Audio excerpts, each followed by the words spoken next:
ನಮಸ್ಕಾರ ಸ್ನೇಹಿತರೆ. ಒಳ ಮೀಸಲಾತಿ ಸಮೀಕ್ಷೆ ವರದಿ ಸಲ್ಲಿಕೆ ವಿಳಂಬ ಸಾಧ್ಯತೆ.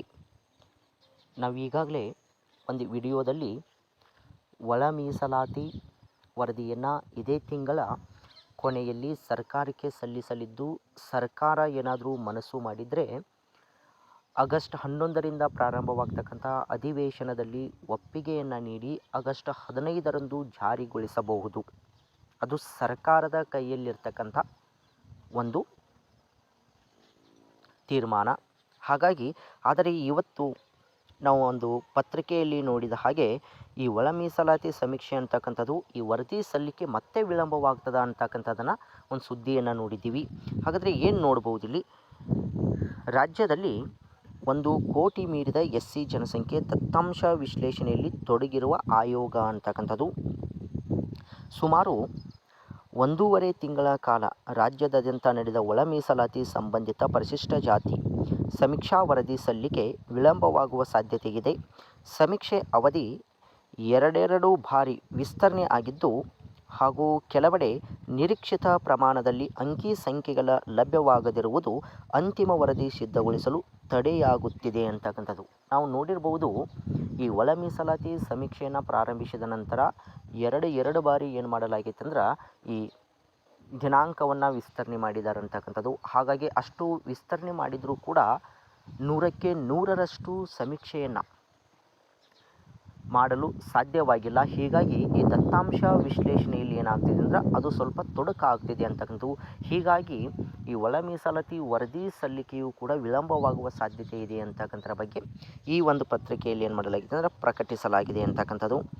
ವೈಜ್ಞಾನಿಕ ಮತ್ತು ವಸ್ತುನಿಷ್ಠ ವರದಿ ತಯಾರಿ ಸಿದ್ಧತೆ ನಡೆಯುತ್ತಿದ್ದು ಆಗಸ್ಟ್ ಮೊದಲ ವಾರದಲ್ಲಿ ಸರ್ಕಾರಕ್ಕೆ ಸೇರುವ ನಿರೀಕ್ಷೆ ಇದೆ ಅಂತಕ್ಕಂಥದ್ದು. ನಾವು ಈ ಜುಲೈ ತಿಂಗಳ ಕೊನೆಯಲ್ಲಿಯೇ ಸರ್ಕಾರಕ್ಕೆ ವರದಿಯನ್ನು ಸಲ್ಲಿಕೆ ಆಗ್ತದ ಅಂತಕ್ಕಂಥರ ಬಗ್ಗೆ ಪ್ರೆಸ್ ಮೀಟ್ ಮಾಡಿದಂಥ ಸಂದರ್ಭದಲ್ಲಿಯೂ ಕೂಡ ಆಂಜನೇಯರವರು ಕೂಡ ವ್ಯಕ್ತಪಡಿಸಿದರು. ಅದರ ಜೊತೆಗೆ ಅನೇಕ ಪತ್ರಿಕೆಗಳು ಕೂಡ ಇದೇ ಜುಲೈ ಕೊನೆಯಲ್ಲಿ ನಾವು ಅದನ್ನು ಸಲ್ಲಿಕೆ ಮಾಡ್ತೀವಿ ಅಂತೇಳಿ ನಾಗಮೋಹನ್ ದಾಸ್ ಸರ್ ಅವರು ಕೂಡ ಏನು ಮಾಡಲಾಗಿತ್ತು ಅಂದರೆ ತಿಳಿಸಿದರು ಅಂತಕ್ಕಂಥದ್ದು. ಆದರೆ ಇವಾಗ ಇದು ಆಗಸ್ಟ್ ಮೊದಲ ವಾರದಲ್ಲಿ ಸರ್ಕಾರದ ಕೈ ಸೇರಲಿದೆ ಅಂತಕ್ಕಂಥರ ಬಗ್ಗೆ ಒಂದು ಮಾಹಿತಿ ನಮಗೆ ಲಭ್ಯವಾಗ್ತಿದೆ ಅಂತಕ್ಕಂಥದ್ದು. ಹಾಗಾದರೆ ಯಾವ ರೀತಿಯಾಗಿ ಈ ಒಳ ಮೀಸಲಾತಿ ಸರ್ಕಾರಕ್ಕೆ ಕೈ ಸೇರಲಿದೆ ಅಂತಕ್ಕಂಥದ್ದು ನೋಡಿ. ಕೋಟಿ ಮೀರಿದ SC ಜನಸಂಖ್ಯೆ ಅಂತಕ್ಕಂಥದ್ದು ಅಂದರೆ ನಿವೃತ್ತ ನ್ಯಾಯಮೂರ್ತಿ HN ನಾಗಮೋಹನ್ ದಾಸ್ ನೇತೃತ್ವದಲ್ಲಿ ಪರಿಶಿಷ್ಟ ಜಾತಿಗೆ ಸೇರಿದವರ ಸಮೀಕ್ಷೆ ನಡೆದಿದ್ದು, ಮೂಲಗಳ ಪ್ರಕಾರ ರಾಜ್ಯದಲ್ಲಿ ಸುಮಾರು 1.07 ಕೋಟಿಯಷ್ಟು SC ಜನಸಂಖ್ಯೆ ದಾಖಲಾಗಿದೆ ಎನ್ನಲಾಗಿದೆ. ಇದರಲ್ಲಿ ಪರಿಶಿಷ್ಟ ಜಾತಿ ಎಡ ಮತ್ತು ಬಲ ಪ್ರಮುಖವಾಗಿದ್ದು, ಎರಡೂ ವರ್ಗಗಳ ಸಂಖ್ಯೆ ಬಹುತೇಕ ಸರಿಸಮವಾಗಿದೆ ಎನ್ನಲಾಗಿದೆ. ಸಮೀಕ್ಷೆ ಸಂದರ್ಭದಲ್ಲಿ ಮೂಲ ಜಾತಿ ಉಲ್ಲೇಖಿಸುವಂತೆ ಜಾಗೃತಿ ಮೂಡಿಸಿದ್ದರೂ ಅದು ಅಷ್ಟಾಗಿ ಪರಿಣಾಮಕಾರಿಯಾಗಿಲ್ಲ. ಹಾಗಾಗಿ ಒಳ ಮೀಸಲಾತಿ ಸಮೀಕ್ಷಾ ವರದಿಯಲ್ಲಿಯೂ ಕೂಡ ನಿಖರತೆ ನಿರೀಕ್ಷಿಸುವುದು ಕಷ್ಟಕರ ಎಂದು ಹೇಳಲಾಗುತ್ತಿದೆ. ಆದರೆ ಲಭ್ಯವಿರುವ ದತ್ತಾಂಶಗಳನ್ನು ಪರಾಮರ್ಶಿಸಿ ವೈಜ್ಞಾನಿಕ ವರದಿ ಸಲ್ಲಿಕೆಗೆ ಪ್ರಯತ್ನ ನಡೆಯುತ್ತಿದೆ ಅಂತಕ್ಕಂಥದ್ದು ನೋಡಿ. 1 ಕೋಟಿಗೆ ದಾಟಿದಂಥ ಈ ಒಳ ಅಂದರೆ ಪರಿಶಿಷ್ಟ ಜಾತಿಗಳ ಜನಸಂಖ್ಯೆ ಇಲ್ಲಿ ಉಪಜಾತಿಗಳನ್ನು ಉಲ್ಲೇಖಿಸುವಂತೇಳಿ ತಿಳಿಸಿದರೂ ಕೂಡ ಜಾಗೃತಿಯನ್ನು ಮೂಡಿಸಿದರೂ ಕೂಡ ಕೆಲವೊಂದಿಷ್ಟು ಜನ ಏನು ಮಾಡಿದ್ದಾರೆ ಅಂದರೆ ಉಪಜಾತಿಯನ್ನು ತಿಳಿಸಿಲ್ಲ ಅಂತಕ್ಕಂಥದ್ದು. ಹೀಗಾಗಿ ಇಲ್ಲಿ ವರದಿ ಸಲ್ಲಿಕೆಯ ಸಂದರ್ಭದಲ್ಲಿ ಆ ಜಾತಿಗಳ ಬಗ್ಗೆ ದತ್ತಾಂಶವನ್ನು ವಿಶ್ಲೇಷಿಸುವುದು ಕಷ್ಟಕರವಾಗ್ತಿದೆ ಅಂತಕ್ಕಂಥರ ಬಗ್ಗೆ ನಾವು ನೋಡ್ತಿದ್ದೀವಿ. ಅದರ ಜೊತೆಗೆ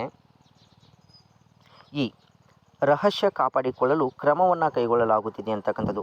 ಕಳೆದ 15 ದಿನಗಳಿಂದ ವಿವಿಧ ಕ್ಷೇತ್ರಗಳ ಆಯ್ದ ತಜ್ಞರ ತಂಡವನ್ನು ನೇಮಕ ಮಾಡಿಕೊಳ್ಳಲಾಗಿದೆ. ಇದರಿಂದ ರಿಸರ್ಚ್ ಕೆಲಸವೂ ನಡೆದಿದೆ. ಸಮೀಕ್ಷೆಯನ್ನು 3 ಹಂತಗಳಲ್ಲಿ ಪರಾಮರ್ಶನೆಗೆ ಒಳಪಡಿಸಲಾಗುತ್ತಿದೆ. ಜೊತೆಗೆ ಸರ್ಕಾರದ ಗವರ್ನೆನ್ಸ್ ಸಹಕಾರದಿಂದ ದತ್ತಾಂಶಗಳ ವಿಶ್ಲೇಷಣೆಯಲ್ಲಿ ನಿರತರವಾಗಿದೆ ಅಂತಕ್ಕಂಥದ್ದು. ನ್ಯಾಯಮೂರ್ತಿ ನಾಗಮೋಹನ್ ದಾಸ್ ಅವರೇ ಇದರ ಸಾರಥ್ಯ ವಹಿಸಿದ್ದು, ಯಾವುದೇ ಹಂತದಲ್ಲಿಯೂ ಕೂಡ ಅಂಕಿ ಸಂಖ್ಯೆಗಳ ಸಹಿತ ಯಾವುದೇ ಸೂಕ್ತ ಮಾಹಿತಿಗಳು ಸೋರಿಕೆ ಆಗದಂತೆ ಎಚ್ಚರ ವಹಿಸಿದ್ದಾರೆ ಅಂತಕ್ಕಂಥರ ಬಗ್ಗೆ ನೋಡಲಾಗ್ತದೆ ಅಂತಕ್ಕಂಥದ್ದು.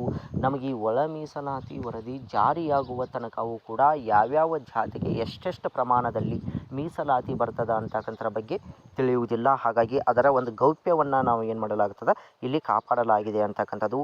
ನೀವಿಲ್ಲಿ ನೋಡ್ಬೋದು, ನಾಗಮೋಹನ್ ದಾಸ್ ಸರ್ ಅವರೇ ಏನು ಮಾಡಿದ್ದಾರೆ ಅಂದ್ರೆ ಒಂದು ಸ್ಟೇಟ್ಮೆಂಟನ್ನು ನೀಡಿದ್ದಾರೆ ಅಂತಕ್ಕಂಥದ್ದು. ಏನು ನೀಡಿದ್ದಾರೆ ಅಂದ್ರೆ, ಒಳ ಮೀಸಲಾತಿ ಅನುಷ್ಠಾನದ ಮಹತ್ವವನ್ನು ಮನಗಂಡು ಅತ್ಯಂತ ವೈಜ್ಞಾನಿಕ ಮತ್ತು ನಿಖರ ಮಾಹಿತಿಯನ್ನು ಆಧರಿಸಿಯೇ ವರದಿ ಸಲ್ಲಿಸುವ ಪ್ರಾಮಾಣಿಕ ಪ್ರಯತ್ನ ನಡೆಸಿದ್ದೇವೆ.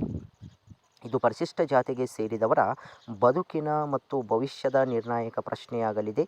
ನ್ಯಾಯಾಂಗದ ದೃಷ್ಟಿಯಿಂದಲೂ ಕೂಡ ಪ್ರಶ್ನಾತೀತ ಆಗದಂತೆ ನೋಡಿಕೊಳ್ಳಲಾಗುತ್ತಿದೆ ಅಂತಕ್ಕಂಥರ ಬಗ್ಗೆ ಅವರು ಹೇಳಿದ್ದಾರೆ ಅಂತಕ್ಕಂಥದ್ದು. ಇದು ಒಳ ಮೀಸಲಾತಿ ವರದಿ ಎಷ್ಟು ಬೇಗ ಸರ್ಕಾರದ ಕೈಗೆ ಸೇರ್ತದಲ್ಲ ಅಷ್ಟು ಬೇಗ ಸರ್ಕಾರ ಅದನ್ನು ಜಾರಿಗೊಳಿಸ್ತಕ್ಕಂಥ ಪ್ರಯತ್ನವನ್ನು ಮಾಡ್ತದೆ. ಜಾರಿಗೊಳಿಸಿದ ನಂತರ ಈ ಅಧಿಸೂಚನೆಗಳು ಹೊರಬೀಳಲಿದ್ದು, ಹೀಗಾಗಿ ಒಳ ಮೀಸಲಾತಿಯ ಮೇಲೆ ಎಷ್ಟೋ ಆಕಾಂಕ್ಷಿಗಳು ಕಾದು ಕುಳಿತಿದ್ದಾರೆ ಅಂತಕ್ಕಂಥದ್ದು. ಏಕೆಂದರೆ ಇದು ಜಾರಿಯಾದ ತಕ್ಷಣ ನಾವು ನೋಟಿಫಿಕೇಶನ್ ಮಾಡ್ತೀವಿ ಅಂತ ಸರ್ಕಾರ ತಿಳಿಸ್ತಿದೆ. ಹಾಗಾಗಿ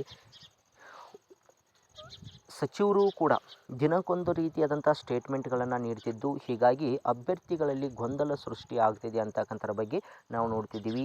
ಅದೇನೇ ಆದರೂ ಕೂಡ ಒಳ ಮೀಸಲಾತಿ ವರದಿ ಅತಿ ಶೀಘ್ರಗತಿಯಲ್ಲಿ ಸರ್ಕಾರದ ಕೈ ಸೇರಿ ಸರ್ಕಾರ ಅತಿ ಶೀಘ್ರಗತಿಯಲ್ಲಿ ಅದನ್ನು ಜಾರಿಗೆ ತಂದು ಎಲ್ಲ ಇಲಾಖೆಗಳ ಅಧಿಸೂಚನೆಯನ್ನು ಹೊರಡಿಸಬೇಕಂತಕ್ಕಂಥದ್ದು ಎಲ್ಲ ಅಭ್ಯರ್ಥಿಗಳ ಒಂದು ಬೇಡಿಕೆಯಾಗಿದೆ ಅಂತಕ್ಕಂಥದ್ದು.